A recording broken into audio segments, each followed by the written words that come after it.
Welcome to the Explainer. Today, we are talking about the invisible architecture that builds so much of our modern world, chemical vapor deposition. And no, this is not science fiction. This is the real deal process that builds everything from the chips in your phone to super advanced coatings, literally one single layer of atoms at a time. Okay, let's break that down. At its heart, you can think of CVD as a kind of microscopic, ultra-precise spray painting. But instead of paint, you're using a vapor made of special chemical building blocks. When that vapor hits a hot surface, boom, a chemical reaction happens, and it leaves behind this perfectly thin, solid layer, a film, right on that surface. So before we get into the nitty-gritty, let's just zoom out and look at the whole journey from 30,000 feet. It's really a four-step dance. First, you have to turn your source material into a gas. Second, you get that gas over to your target. Third, you kick off a chemical reaction, and finally, that reaction deposits a solid film. Simple, right? Well, the devil's in the details. And we're going to follow that exact journey in this explainer, so let's get started right at the beginning. You know, everything has to start somewhere, and in the world of CVD, it all starts with the source material, or what scientists call the precursor. The very first hurdle is getting that precursor, whether it's a solid or a liquid, into a gas. It's a process called volatilization. Honestly, you can think of it just like boiling water to make steam. You need the temperature and pressure to be exactly right, because if that vapor isn't stable and predictable, the whole thing is doomed before it even starts. And that brings us to a really critical question. If you want to make this process work over and over again, especially for something like manufacturing computer chips, you need rock-solid, super accurate data on how these precursors act. You see, inconsistent data, that leads straight to unpredictable and frankly defective results. This is where the science gets so cool. Researchers like my Cav are basically scientific detectives.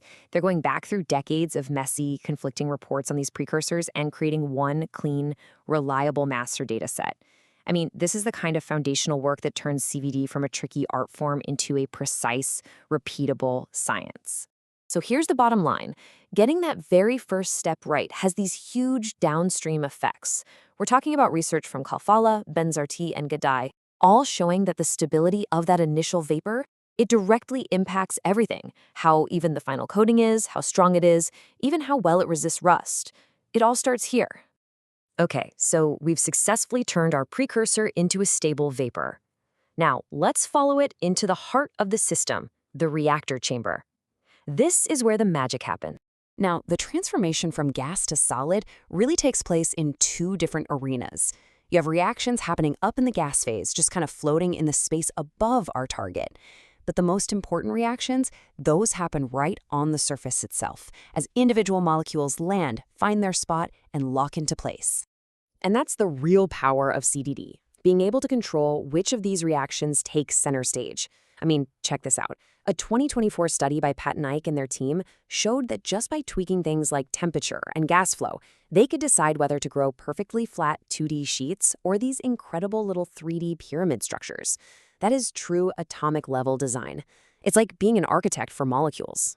But what if you want to run these reactions at lower temperatures, maybe to protect what you're coating?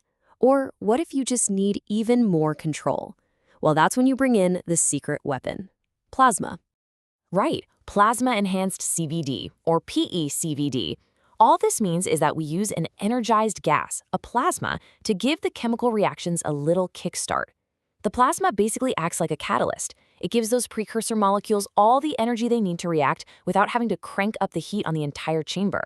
It's a much more elegant approach. And using plasma gives you this amazing control panel with a whole new set of knobs to turn. As you can see from all this recent research, by tweaking the plasma, you can control the final film's purity, you can stop it from oxidizing, and you can even use electric fields to literally guide the atoms into forming specific structures. It's an incredibly powerful tool. So we've got our energized atoms reacting right on the surface.